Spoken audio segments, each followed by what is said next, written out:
otra conversación con Guido Gómez Mazara, pero en esta ocasión le voy a hacer dos preguntas concretas que si él nos las responde nos va a aclarar muchas cosas, no solo en el panorama político local, sino específicamente internamente en el PRM, un partido al cual él fue, digamos, caramba, invitado a pertenecer, pero que ahora de repente a mucha gente, o a algunos más bien, su presencia allí como que está comenzando a causarle cierto ruido.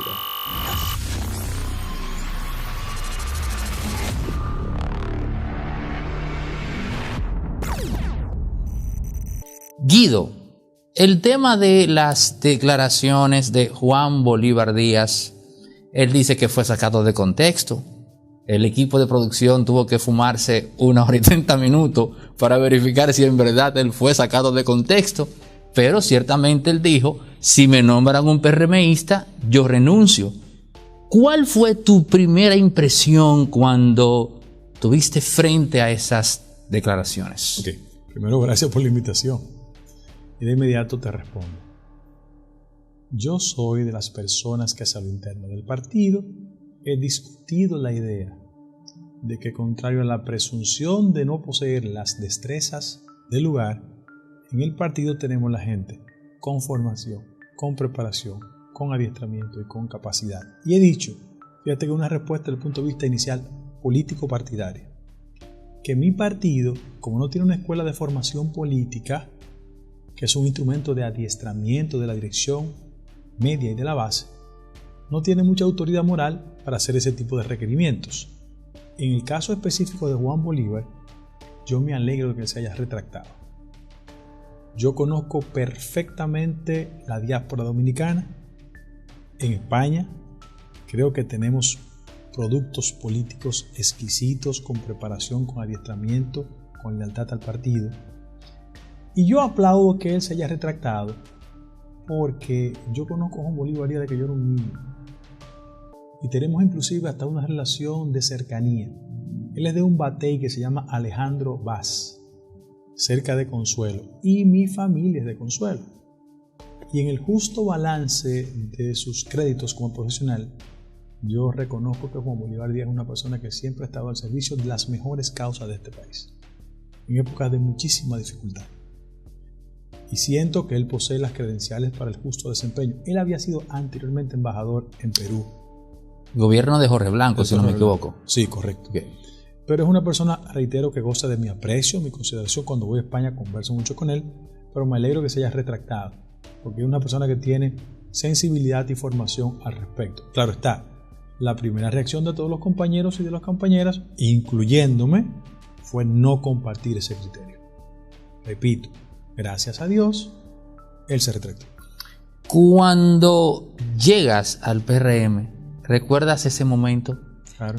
¿Cómo se da ese proceso? Es decir, ¿se dio una especie de interacción o cabildeo, lobismo? No sé cuál es el término más indicado para convencer, seducir a Guido para que abandone el PRD y pase al PRM. No, pero esa mira, pregunta es clave de cara a lo que está pasando hoy día. Mira lo que pasa. En la política dominicana hay mucha simulación e hipocresía.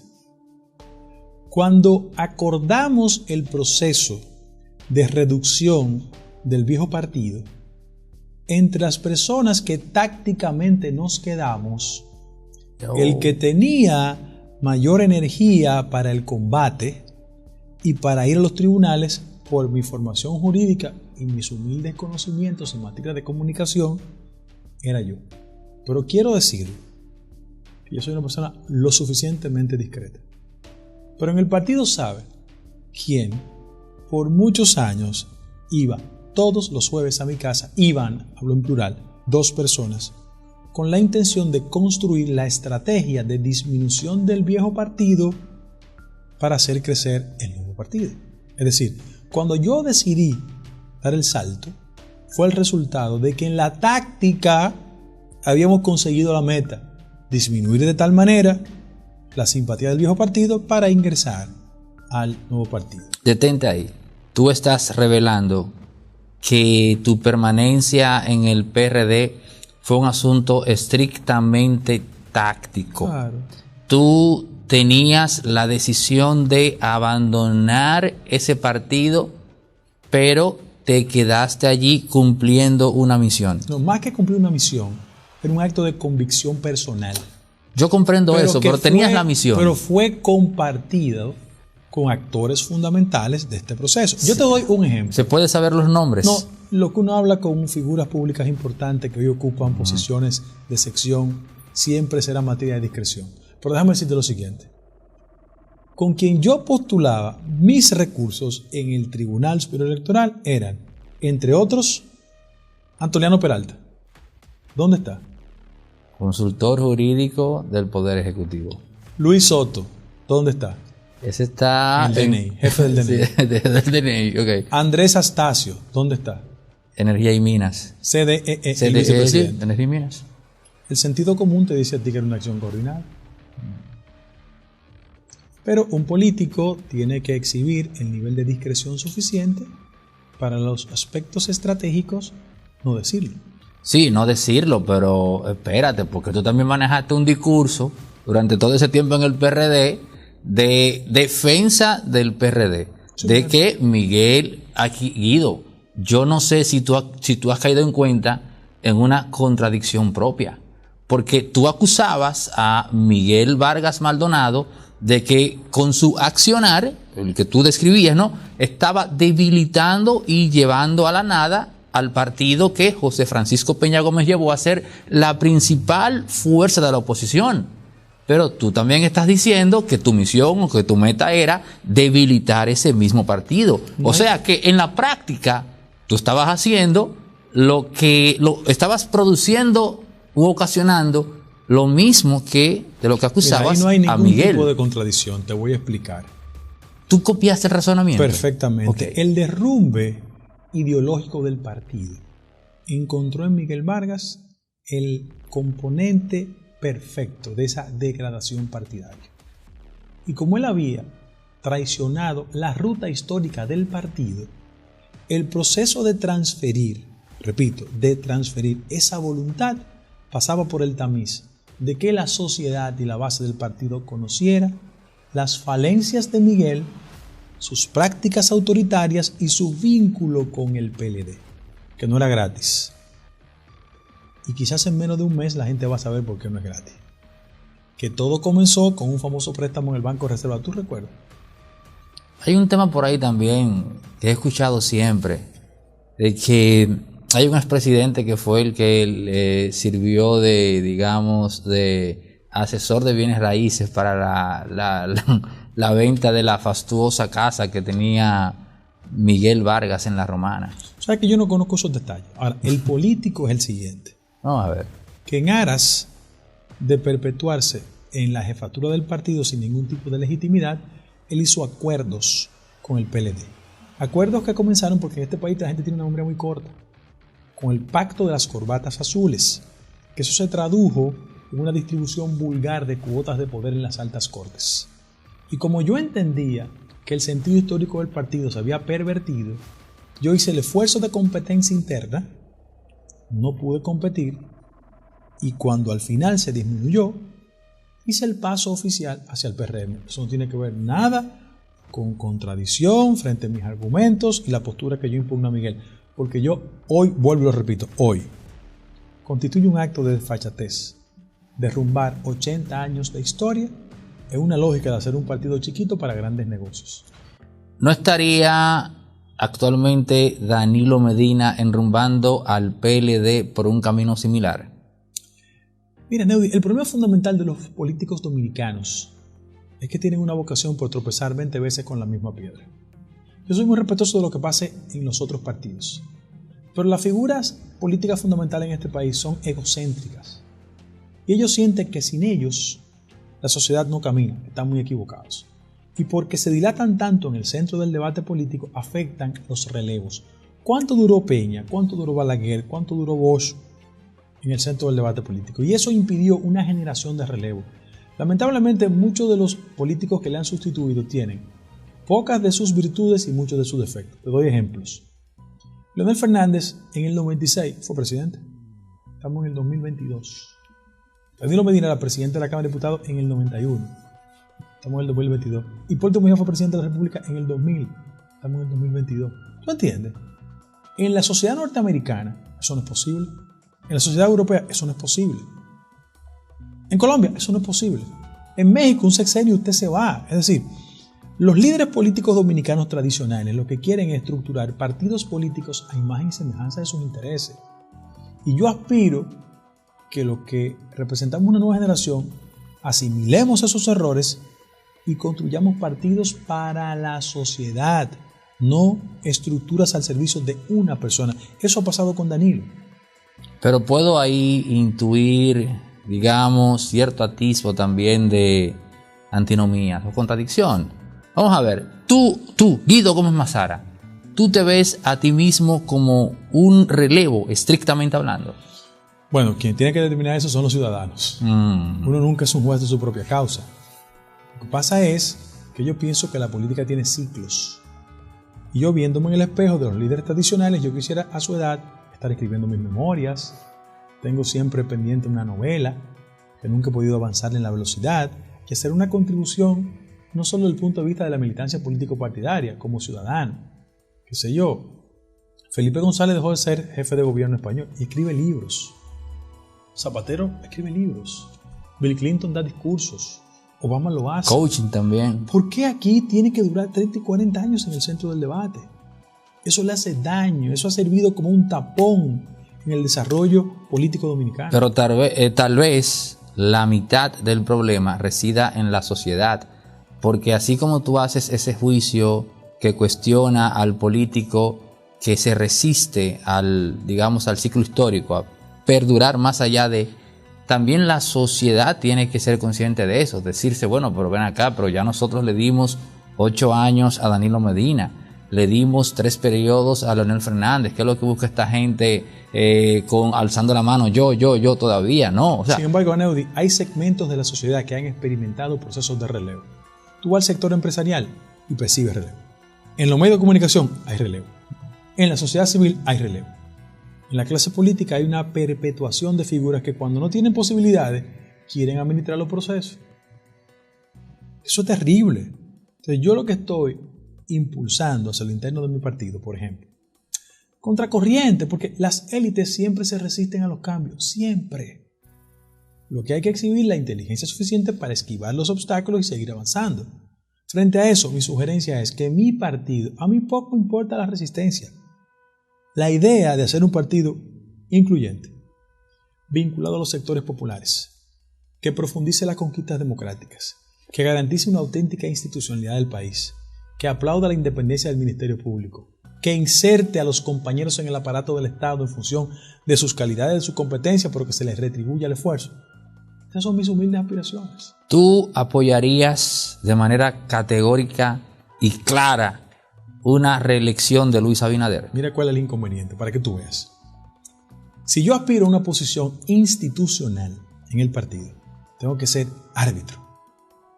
El posicionamiento melcochoso, lambiscón, sería el siguiente: hacerme de simpático de Luis para que él entendiera que hay una señal verde y que por vía de consecuencia no hay inconvenientes conmigo. No, yo apuesto a una auténtica institucionalidad sin importar las consecuencias. El que aspira a ser presidente de un partido tiene que ser árbitro del proceso. Ahora, yo soy una persona que tiene modestos conocimientos para entender que quien nos condujo al éxito electoral tiene una preferencia. Pero no obstante eso, yo tengo que actuar como un potencial árbitro de los procesos. Porque si mañana en el partido alguien quiere aspirar, yo tengo que administrar el proceso. ¿Tú entiendes lo que es? Pero definitivamente no pongo ningún obstáculo, por el contrario, voy a trabajar 24 horas, 7 días a la semana para que el partido se mantenga en el poder sin importar quién sea el candidato. ¿Hay conexión alguna entre un escenario en el cual Luis Abinader sea convalidado como el candidato presidencial del partido sin pasar por el escrutinio de las bases, con el escenario en el cual las autoridades del partido se reelijan o cambien a través de una asamblea de delegados sin el escrutinio de las bases? Son dos escenarios totalmente diferentes. Gracias por la pregunta, lo voy a explicar. La ley de partidos porque hay una institucionalidad pautada, establece reglas de comportamiento. Cuando muchos compañeros en el partido quieren hacer un trasiego entre las reglas para la competencia interna y las reglas para los mecanismos de elección mediante el voto popular, es diferente. Me explico. La ley de partido dice que para el voto popular los partidos pueden establecer opciones: encuestas, convención de delegados, voto universal, para el voto popular. Ahora, en el caso de la autoridad partidaria, hay una sentencia que es la 019-2014 y hay una decisión del Tribunal Constitucional, además un mandato del artículo 216 de la Constitución que establece lo siguiente: que el voto tiene que ser universal, directo, secreto e intransferible. Para seleccionar la a autoridad partidaria, que son dos cosas diferentes. Los compañeros están confundiendo dos escenarios. En ese sentido, yo debo decir, es la primera vez que lo digo, yo tengo la consulta de gente tan diestra en la materia como Nacés Perdomo, que debe ser uno de los abogados que más conoce la materia constitucional. Uno. Tengo Manuel Olivero, uno de los abogados electoralistas que más yo conozco, hijo de una figura legendaria, Juan Esteban Olivero fue. Katia Miguelina Jiménez. O sea, gente que conoce perfectamente la materia, que dicen que cuando se transforma el método de convención de voto universal, directo y secreto a convención de delegados, no se está cumpliendo con los mandatos de la sentencia establecida tanto en el Tribunal Superior Electoral como el Tribunal Constitucional. Yo doy una frase célebre: un partido en el gobierno que hace una convención de delegados es una convención de empleados, y eso rompe con la tradición. Tú eres más joven que yo, pero yo lo doy como recordatorio. La última vez que en el viejo partido se generó un conflicto sin precedente que nos costó el poder fue en la convención del año 1985 entre Jacobo Magluta y Peña Gómez. Esa era una convención de delegados. Fue la famosa convención del Dominican Concord, que hubo de todo. El que quiera hablar de convención de delegados, yo lo refiero a la historia para que sepa las consecuencias. Pero espérate, porque escuchándote ahora me queda la idea de que tú estás diciendo de que hay una intención detrás de tratar de provocar una confusión en eso que tú has explicado, para inducir precisamente al hecho de que, bueno, si a Luis lo podemos escoger a través de una asamblea de delegados, pues también se puede escoger a las autoridades del partido vía asamblea de delegados. Son dos escenarios diferentes. Sí, yo te entendí. Y te voy a dar mi recomendación. Lo que más le conviene a un candidato presidencial, fundamentalmente si es presidente de la República, es el mayor nivel de legitimidad democrática. Pero eso es, al presidente. Si entonces tú me preguntas a mí qué es lo más conveniente para el compañero Luis si se presenta de candidato, es que vaya a una convención mediante el voto universal, directo y secreto, y se reitere la legitimidad de la base del partido. Eso es lo más saludable. Eso lo hizo José Francisco Peña Gómez, que siendo el líder indiscutido del partido, se sometía al voto de la base. Y con Luis yo no tengo ningún tipo de inconveniente, hablamos muchas veces, y es una persona que quiere tener el mayor nivel de legitimidad a la hora de competir. Pero ¿cómo Luis Abinader, el presidente, puede resolver este tema de que las bases cada día que pasa están más encrispadas con este tema de que se sienten, digamos, discriminadas en su propio gobierno? Eso hay que resolverlo. Yo soy el primer propalador de la idea, pero defensor del derecho de inserción de los compañeros y compañeras al aparato del Estado. Te voy a decir lo que yo pienso. Y yo siempre digo lo que pienso sin importar las consecuencias. Muchos sectores de la vida nacional han podido convencer a la dirigencia política que las gestiones públicas eficientes son las que reducen el personal que tradicionalmente accede a una posición pública.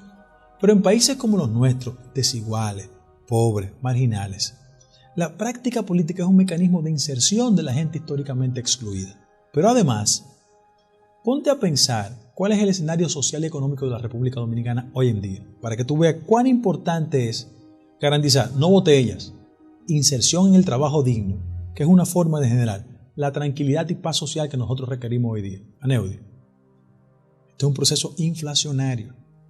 La República Dominicana proyecta 6.5% de inflación.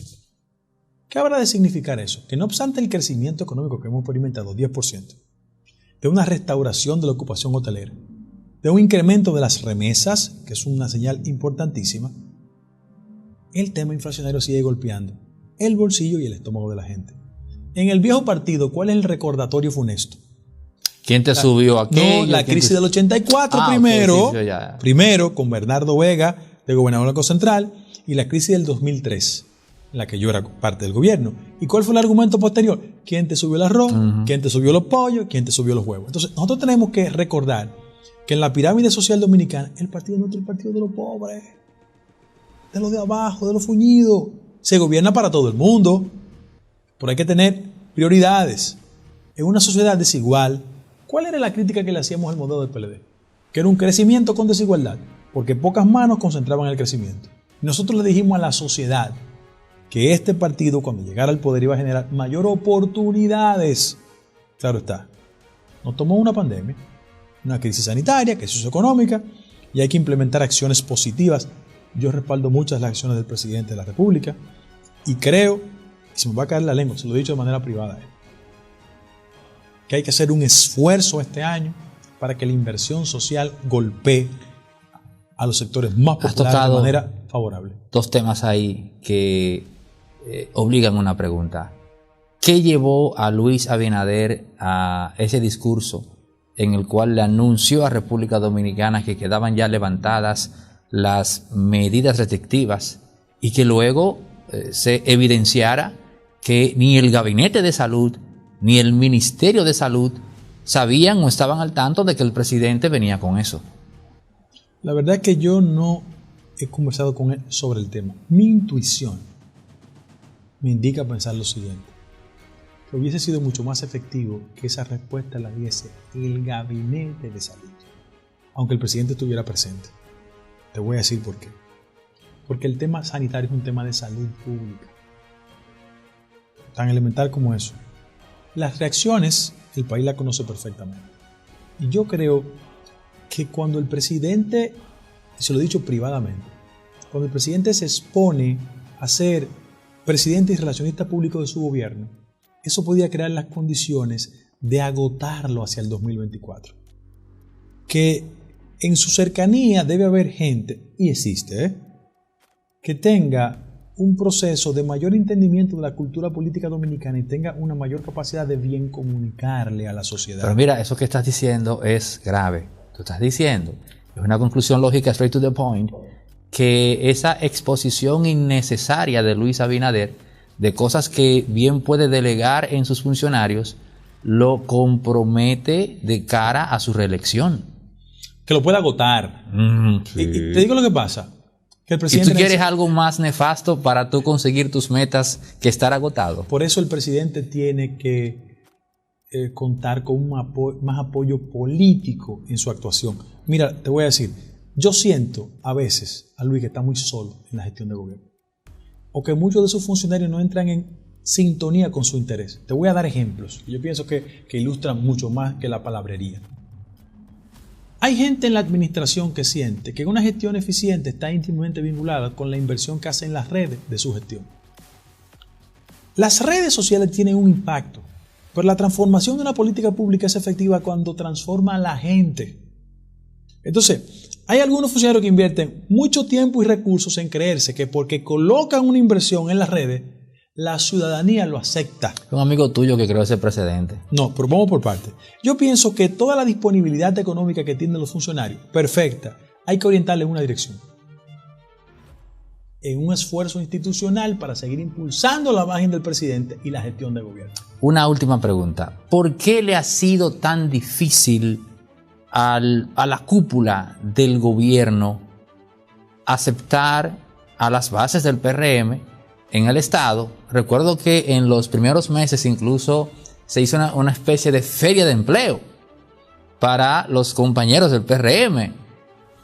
Cientos de miles de currículum que no sabemos a dónde pararon, pero ¿por qué ha sido tan difícil para esa cúpula de Palacio, digamos, aceptar eso a un punto tal de que es un problema que crece y crece? Yo te voy a virar el argumento. Yo pienso que una persona como yo, como máxima autoridad partidaria, hay mayores garantías de que la inserción de los compañeros y compañeras en el aparato del Estado sea mucho más rápida. Yo tengo temperamento, vocación de servicio, carácter de hacer las cosas correctamente.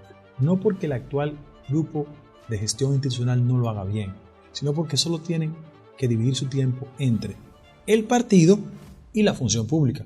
Si con la gracia de Dios, el voto de la mayoría de los compañeros y compañeras, yo solo voy a dedicarme 24 horas, 7 días a la semana a la actividad institucional. Te tocará ir a Palacio entonces a hablar con Lisandro Macarrulla sobre ese tema. Yo no tengo obstáculo de hablar con nadie. Yo no tengo problema de hablar con nadie, de verdad. Yo no tengo prejuicios. Si yo tengo que hablar con quien sea para ayudar a que los compañeros y compañeras sean vinculados al aparato del Estado, yo hablo. Yo no tengo inconveniente con eso. Guido, te esperamos en una próxima ocasión en Impolíticamente Correcto, revelando detalles como este que pones en esta participación de que te quedaste en el PRD con premeditación y alevosía. Tácticamente. Y además, la gente sabe quién eran las dos personas que iban todos los jueves a mi casa a construir un esquema. Pero si lo saben, ya dilo. No, pero si la gente lo sabe, no tengo que decirlo. Déjame ver, comienza con R, uno de esos nombres. Con R. El primer nombre de un personaje del Chavo. Bueno. A ver. Okay.